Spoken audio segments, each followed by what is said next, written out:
아까 우리 7구역이 찬양했던 것처럼 우리가 믿고 의지하는 분이 하나님이시죠. 그렇죠? 왜 믿고 의지하시냐 하면 하나님은 신실하신 분이세요. 믿으시죠? 하나님은요 변치 않으신 분입니다.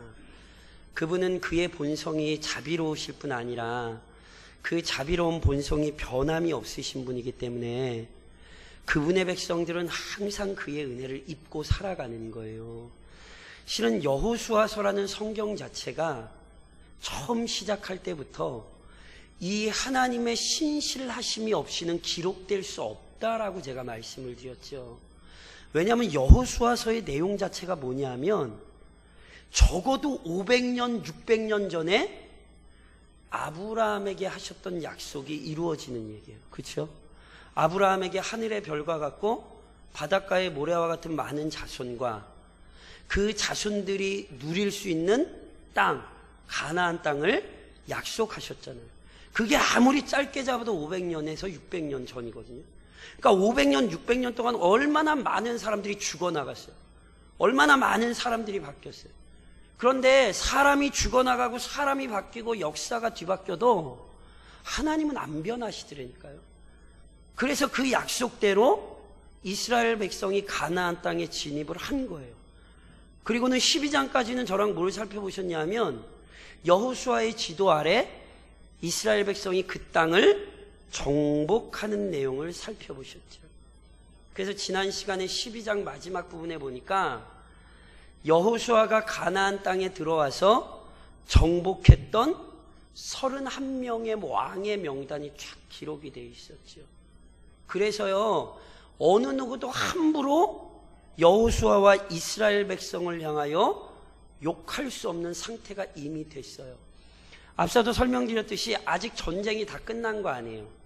그런데 가나안 땅의 전체에 대한 지배권을 이미 확보를 했기 때문에 어떤 족속들도 이제 똘똘 뭉쳐서 이스라엘 백성에게 대들 수 없는 상태가 됐어요.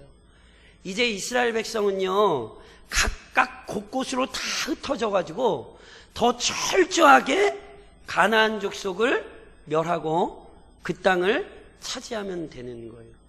그래서 1장으로부터 12장까지 그러니까 여호수아서의 내용은 크게는 두 가지라니까요. 1장부터 12장 정복, 13장부터 마지막 장까지 분배. 그래서 오늘 저랑 읽으신 이제 13장으로부터는 그 땅을 분배하는 내용이 나오는 거예요. 그런데 앞서 이미 저랑도 이미 살펴보셨던 것처럼 요단강을 건너면 이게 진짜 가나안 땅이에요. 근데 요단강을 건너기 전에 이미 땅을 얻었던 사람들이 있어요. 그 요단강을 건너기 전을 성경에서 요단 동편이라 그러는 거예요. 그래서 요단강을 건너기 전에 이미 땅을 얻은 지파가 있죠. 두 지파 반, 루벤, 갓, 므낫세, 반 지파. 그래서 그 지파들은 이미 땅을 얻었거든요. 그래서 저랑 8절을 한번 읽어보시겠어요? 8절? 오늘 본문에 이 13장 8절에 보면 같이 한번 읽어 8절만 시작. 므낫세 반 지파와 함께 루벤 족속과 갓 족속은 요단 저쪽 동편에서 그들의 기업을 모세에게 받았는데 여호와의 종 모세가 그들에게 준 것은 이러하니. 자, 그래서 보세요.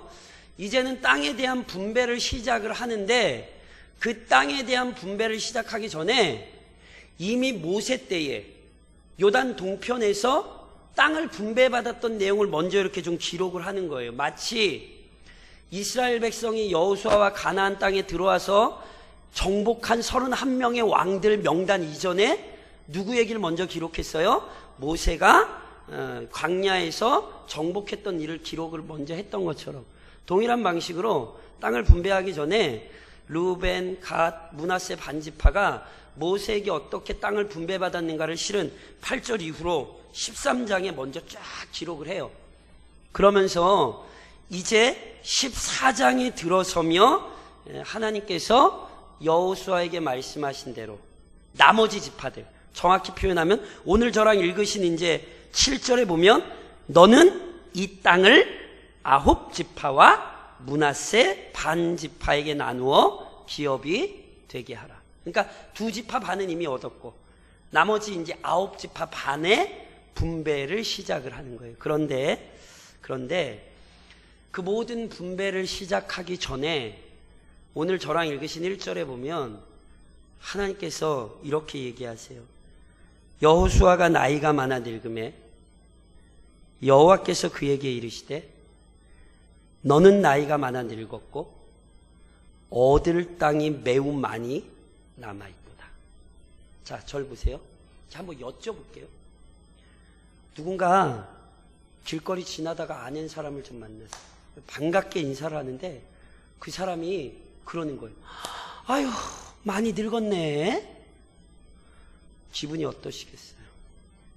막 반갑게 인사, 오랜만에 막 반갑게 인사, 아유, 많이 늙었구만. 꼬부랑 할망구가 됐네. 자, 기분이 어떠시겠어요?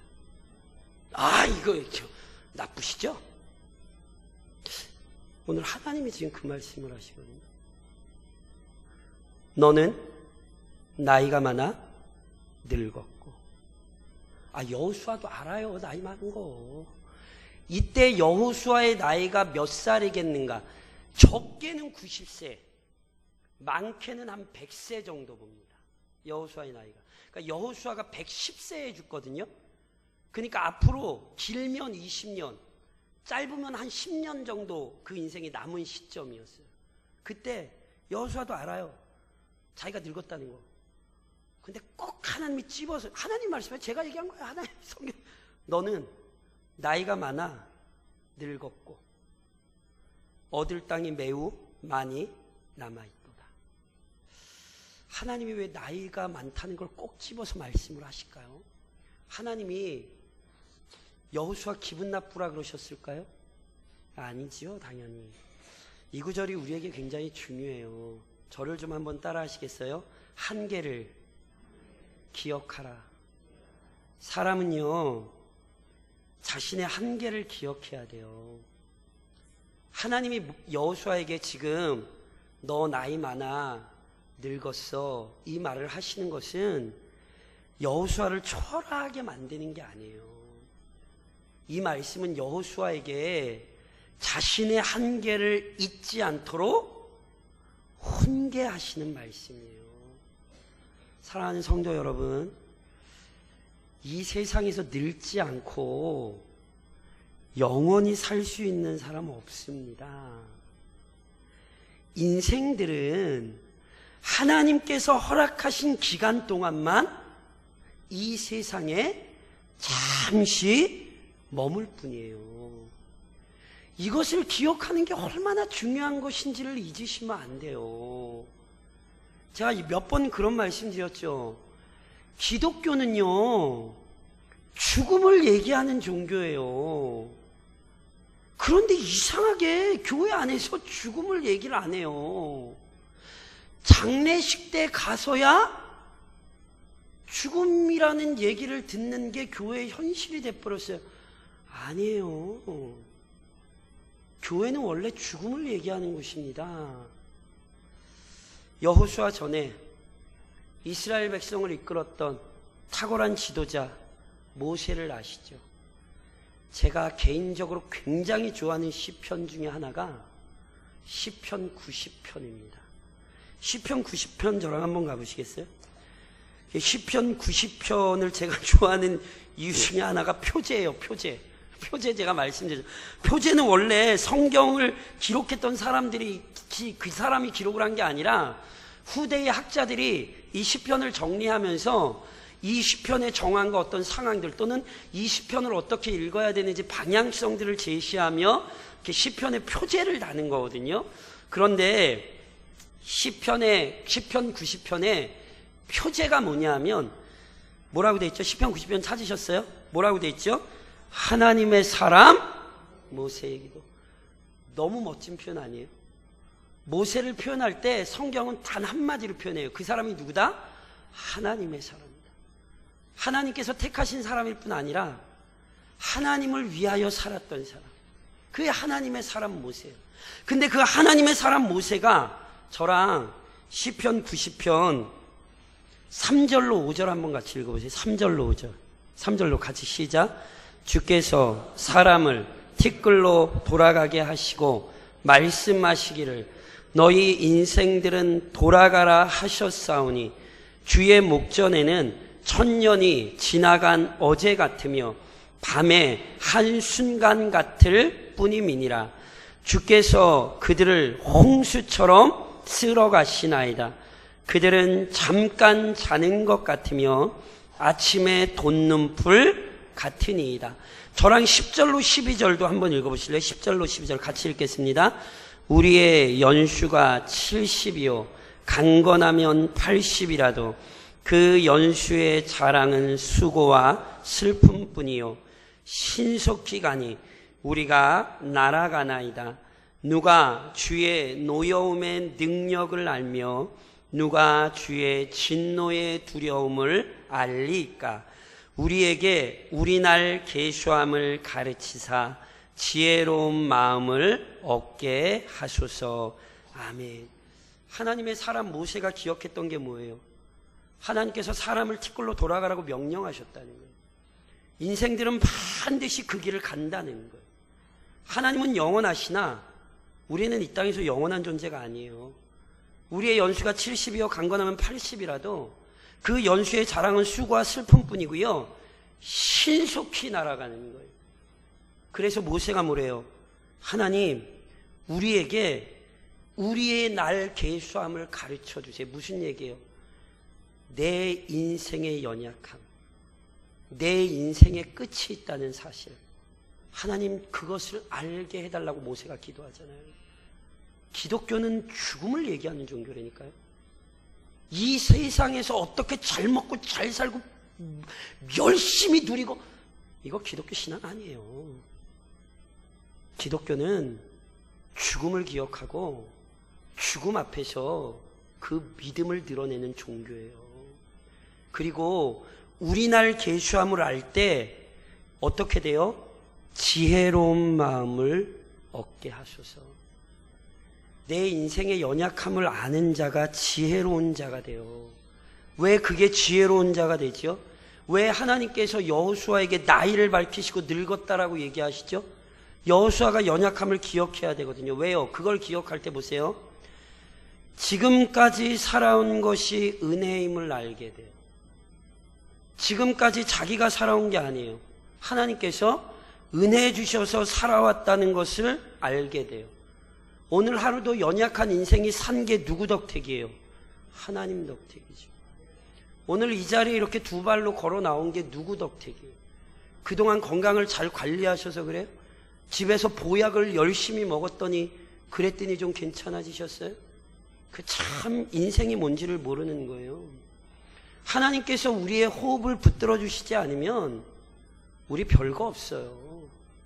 그리고 그걸 알아야 경거망동하지 않아요. 신중하게 사는 거예요. 그리고 하나님을 의지하며 살게 되는 거죠. 아, 내 인생이 연약하구나. 나이가 들수록 오히려 이걸 더 절실하게 깨닫는 거예요. 왜요? 내 몸도 내 맘대로 안 되거든요. 아니, 내 몸도 내 맘대로 못하는 인생이 뭘 하겠어요. 잊지 마세요. 이건 비참한 게 아니에요. 이건 내 존재가 어떤 존재인가를 기억하여 하나님 앞에 머리를 숙이게 만드는 굉장히 중요한 경건의 방편이에요. 그래서 하나님이 말씀하시는 거예요. 너 나이 많아 늙었지. 여호수아야, 너 인생의 연약함 잊으면 안 돼. 하나님이 그렇게 말씀하시는 거예요. 물론 그것만이 아니에요. 다시 한번 따라 하시겠어요? 사명을 되새깁시다. 하나님께서 여호수아에게요, 단순히 나이 많다는 얘기만 하지 않으셨어요. 너는 나이가 많은데 여호수아야, 얻을 땅은 많이 있다. 하나님께서 이 말씀을 덧붙이시거든요. 실은 여호수아는요, 광야에서는 모세의 시종으로 헌신했어요. 여호수아 처음에 살펴보시죠. 저랑 여호수아가 언제 처음 등장하냐면 아말렉과 전쟁할 때 모세가 산 위에 올라가 손 들고 기도할 때 여호수아에게 명령 내리죠. 그래서 이스라엘 백성 이끌고 나아가 아말렉과의 전투를 지휘한 사람, 이 사람이 여호수아잖아요. 그 전투만 지휘했던 게 아니에요. 여호수아를 충실히 따라다녔어요. 시내산 올라갈 때 실은 여호수아가 일정 부분 따라갔어요. 모세가 광야 진에서 떨어뜨려 놓고 성막이 아니라, 성막과는 다르고 아직 성막을 짓기 전에 회막이라는 처소를 하나 만들어 놨었는데, 모세가 그 회막에 들어가서 기도할 때도 따라갔고, 모세는 회막에서 나와 진으로 돌아와도 성경에 보면 여호수아는 그 회막을 지키고 있었다 그랬어요. 그러니까 철저하게 여호수아는 훈련받았던 사람. 그래서 모세의 사후에 이미 훈련받았던 대로 모세의 뒤를 잇는 지도자가 되어 가나안 정복 전쟁을 이끌었어요. 특히나 제가 지난 시간에 말씀드렸던 것처럼 12장까지의 전쟁이 저랑은 몇 번의 사건밖에 안 살펴보셨지만 그게 적어도 한 5년에서 7년 정도 걸렸다고 보거든요. 그러니까 길면 한 7년 정도 막 치열하게 이미 여호수아가 가나안 땅 들어와서 싸웠던 거예요. 그런데 지금까지 그렇게 열심히 여호수아가 수고했지만 이제는 여호수아가 나이가 많아 늙었기 때문에 적진 앞에 서서 싸울 수 있는 나이는 이미 아닌 거예요. 그런데도 얻을 땅은 많이 있잖아요. 그러면 이제 여호수아는 끝난 거예요? 아니라는 거예요. 하나님이 여호수아에게 지금 뭘 시키시는 거예요? 너 이제 이스라엘 백성들을 불러 모아놓고 각 지파에게 땅 분배해줘. 하나님이 이 말씀하시는 거예요. 그러니까 예전처럼 전장터에 앞서서 싸움을 하지는 못하지만 여전히 여호수아에게는 해야 할 일이 있는 거예요. 그래서 실은 이 말씀은요, 여호수아로 하여금 자기에게 여전히 사명이 있다는 사실을 확신시키시는 거예요. 그래서 이게 뭘 보여주는지 아세요? 사명의 방식과 사명의 형식은요, 언제든지 달라져요.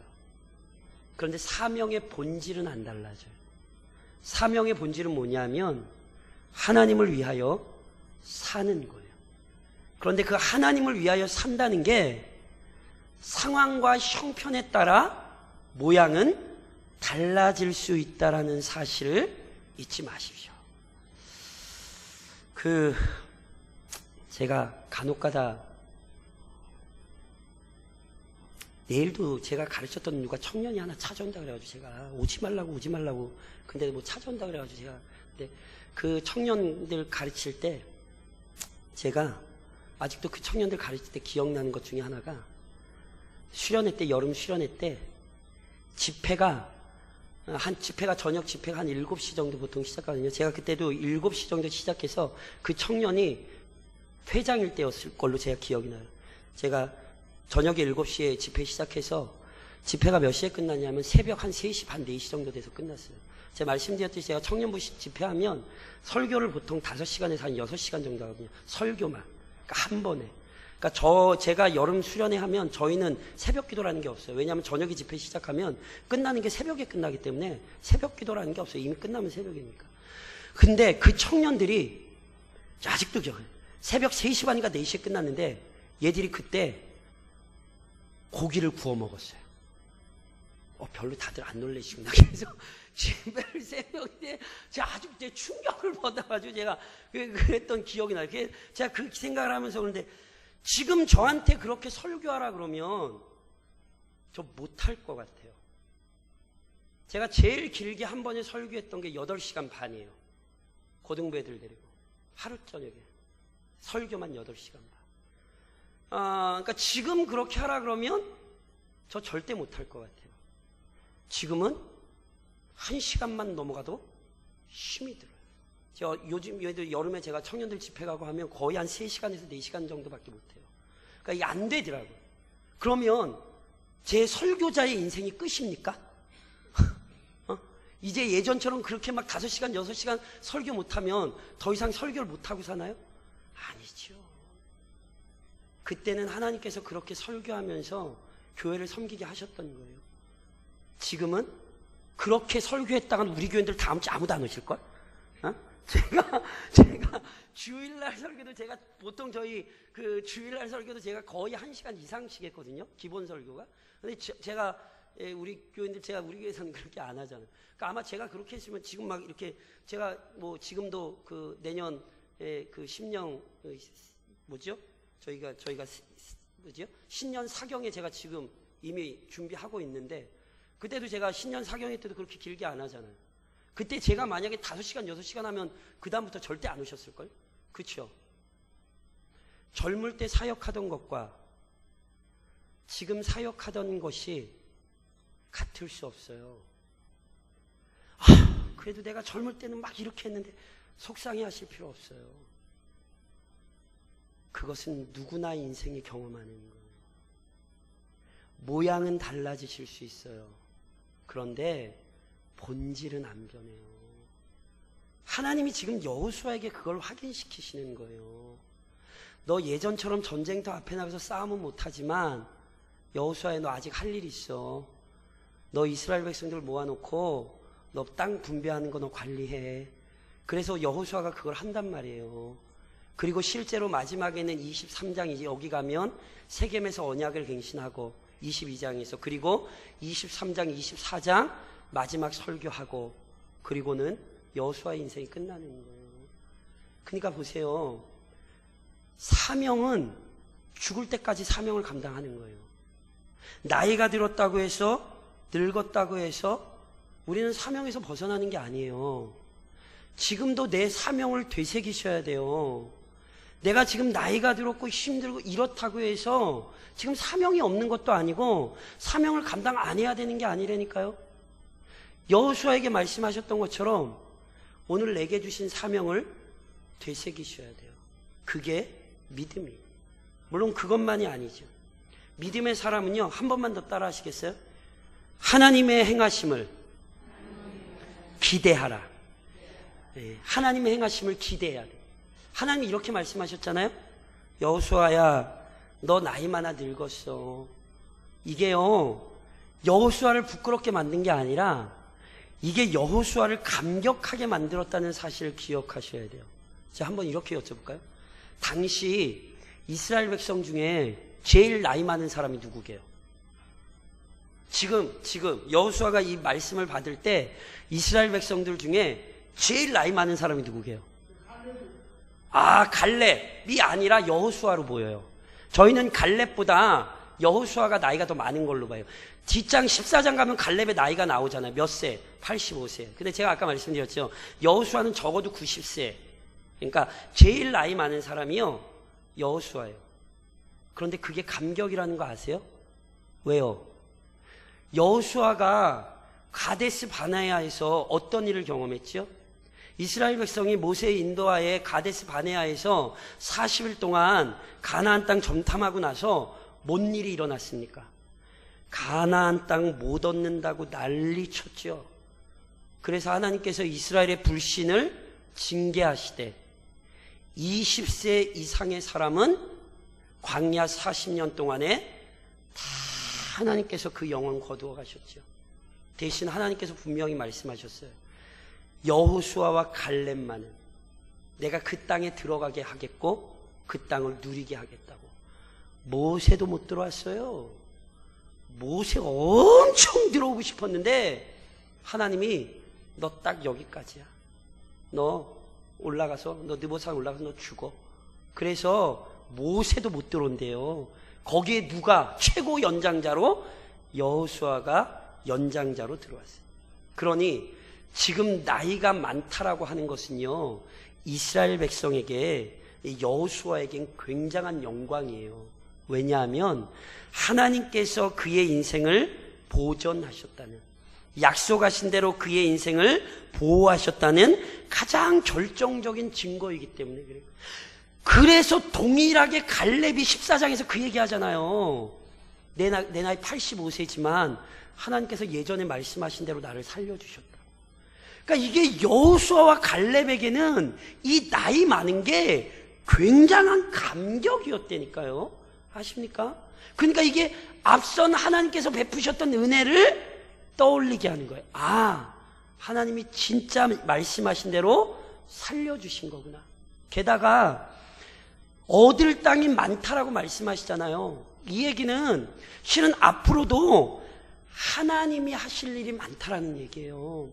이미 지난 시간에 저랑 이런 말씀 나눴죠. 모세가 하고 싶어도 안 되는 게 있어요. 하나님이 모세가 해야 할 일을 정해 놓으셨고 딱 거기까지만 모세로 하게 하신 거예요. 하나님이 여호수아 역시 마찬가지예요. 여호수아가 신속하게 들어가서 한 1년 만에 막 다 땅 다 차지해가지고 땅 다 분배하고 그래서 자기가 다 전쟁해가지고 차지하고 여호수아는 그런 욕심이 품었을지 몰라요. 그러나 하나님은 그걸 허락을 안 하셨다니까요. 딱 거기까지만 하고 나머지 모든 것들은 누구에게 넘기는 거예요? 각 지파에게 넘기셨어요. 넘기도록 하셨어요. 그래서 실제로 여호수아가 각 지파에게 나머지 모든 일을 넘기는 거예요. 대신 여호수아는 지금 기대하는 거예요. 왜요? 하나님이 모세를 통하여 하실 일을 하셨던 것처럼, 그리고 여호수아를 통하여 하나님이 이루실 일을 이루셨던 것처럼 앞으로 하나님께서는 이스라엘 백성을 통하여 이루실 것을 이루실 거예요. 그래서 여호수아가 이 확신이 있었기 때문에 나중에 이제 저랑 살펴보시겠습니다만 여호수아가 23장, 24장이 여호수아의 유언과 같은 설교로 끝나거든요. 그 설교는 굉장한 확신입니다. 하나님께서 지금까지 인도하셨다는 사실에 대한 확신이고 앞으로도 이스라엘을 통하여 하나님께서 그 약속을 이루실 거라는 확신을 이스라엘 백성에게 설교해요. 그리고 그의 인생을 마치는 거예요. 믿음의 사람들은요, 이렇게 하나님이 행하실 일에 대한 확신이 있어야 돼요.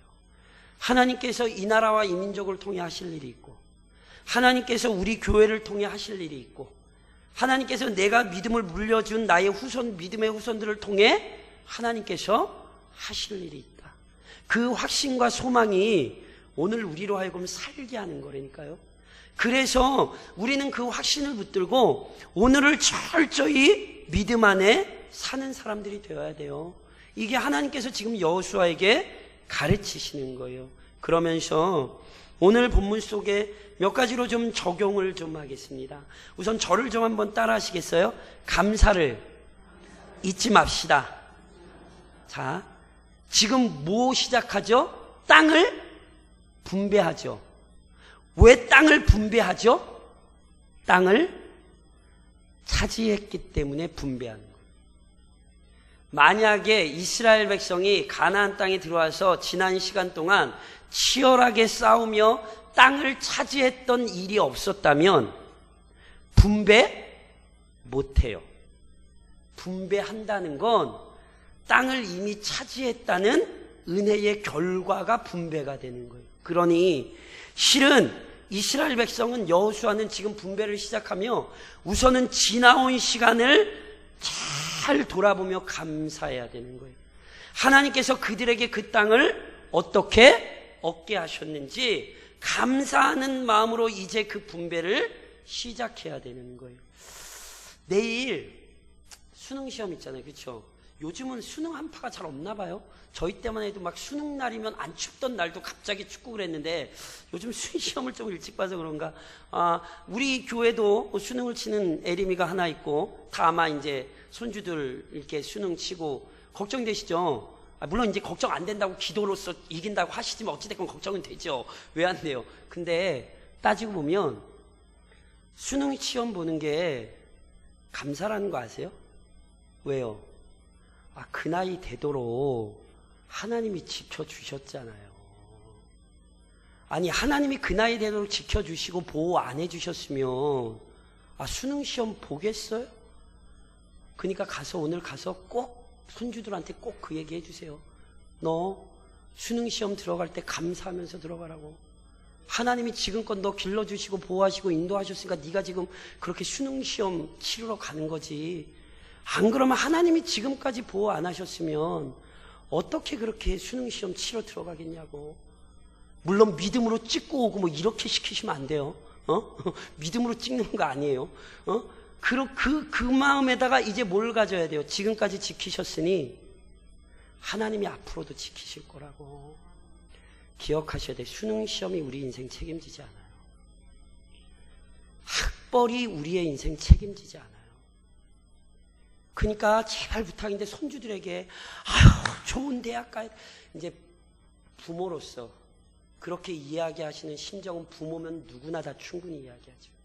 그러나 혼동하시면 안 돼요. 학벌이 우리를 책임지지 않아요. 믿음의 부모들이 그걸 놓치면 안 돼요. 그 모든 것들이 하나님이 우리를 인도하시는 하나의 방편이 되는 거지 그것이 우리의 목적점이 되면 안 된다니까요. 그래서 지나온 시간을 감사하셔야 돼요. 내일 이번 주 추수감사주일이잖아요. 감사 없으면 진짜 감사 없으면 하나님이 뭘 가져와도 안 받으세요. 혼동하지 마세요. 오늘 우리가 먼저 확인해야 되는 건 올 한 해에 지나온 시간에 대한 진실한 감사예요. 그것이 오늘 우리 마음에 먼저 차고 넘쳐야 돼요. 분배를 하기 전에 지나온 시간에 대한 감사를 잊으시면 안 되는 거예요. 더 나아가 저를 좀 따라 하시겠어요? 영적 경계. 예, 영적으로 경계하는 건 역시 늦추시면 안 돼요. 하나님이 분명히 여호수아에게 뭐라고 얘기해요? 너 해야 할 일이 있어. 이렇게 말씀하시거든요. 그러니까 이렇게 말씀하세요. 너 나이 많아 늙었지. 에휴, 그래 이제 좀 쉬어라. 하나님 그렇게 말씀 안 하신다니까요. 너 나이 많아 늙었지. 그런데 여호수아야, 너 아직 할 일이 있어.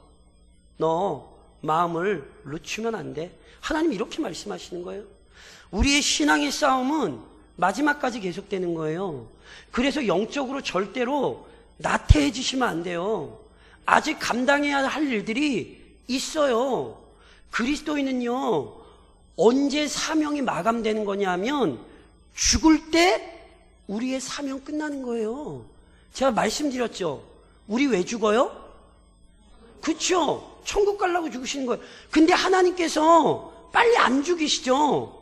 뭐 마음에도 없는 소리지만 아이고 이러면 죽어야지 그런 소리 하시면 안 돼요. 그래서 예수 믿는 사람이 그런 소리 하시면 안 돼요. 그냥 마음이 고단하고 힘드셔서 뭐 간혹 이제 그런 얘기가 이렇게 그러실 때마다 바꾸셔야 돼요.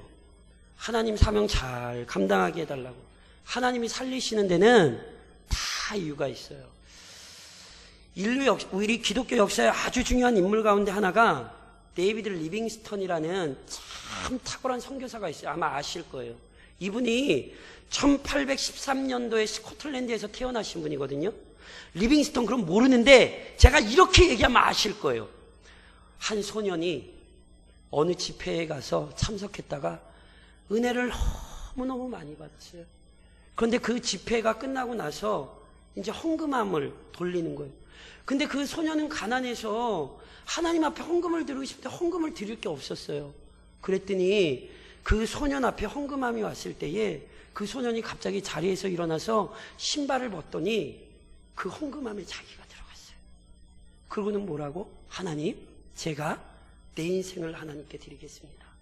이 예화가 한국교회에 굉장히 유명했죠. 이게 누구 얘기냐면 제가 말씀드린 리빙스턴 얘기예요. 드릴 것이 없어서 그가 뭘 드리겠다고요? 인생을 드리겠다고 헌신해서. 그리고 실제로 그대로 리빙스턴이 헌신했어요. 27살이라는 젊은 나이에 아프리카 선교사로 헌신해서요. 그분이 엄청나게 고생을 많이 했어요.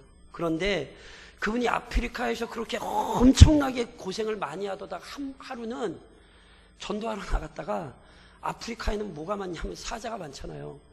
그래서 사자에 물려버렸어요. 어깨를 아주 심하게 물려버려가지고 거의 대부분의 사람들이 리빙스턴이 그때 죽을 거라고 생각했어요. 그런데 그때 리빙스턴 선교사가 아주 유명한 말을 남겨요. 이 얘기도 들어보셨을 거예요. 저를 한번 따라 하시겠어요? 사명자는 왜 크게 안 따라 하세요? 남의 얘기라고 별로세요? 사명자는 사명을 다할 때까지 결코 뭐게요? 그쵸, 아시는 그 얘기를 리빙스턴 선교사가 그때 한 거예요. 사명자는 사명을 다하기까지 결코 죽지 않는다고.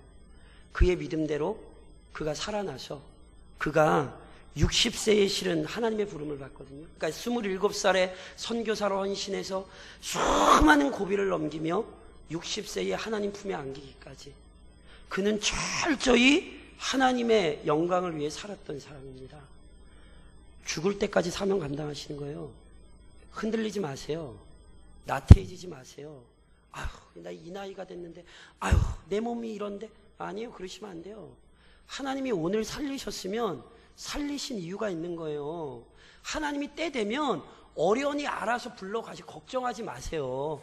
하나님이 까먹고 늦게 불러가는 일 없으니까 그런 이상한 걱정하지 마시고 오늘 하루를 시간을 주신 그 인생 동안 내게 주신 사명의 자리, 가정에서 부모로서, 교회에서 어떤 직분자로서, 이 지역에서 대강교회 교인으로서 그 사명을 끝까지 감당하시기를 우리 주님 이름으로 부탁을 드립니다.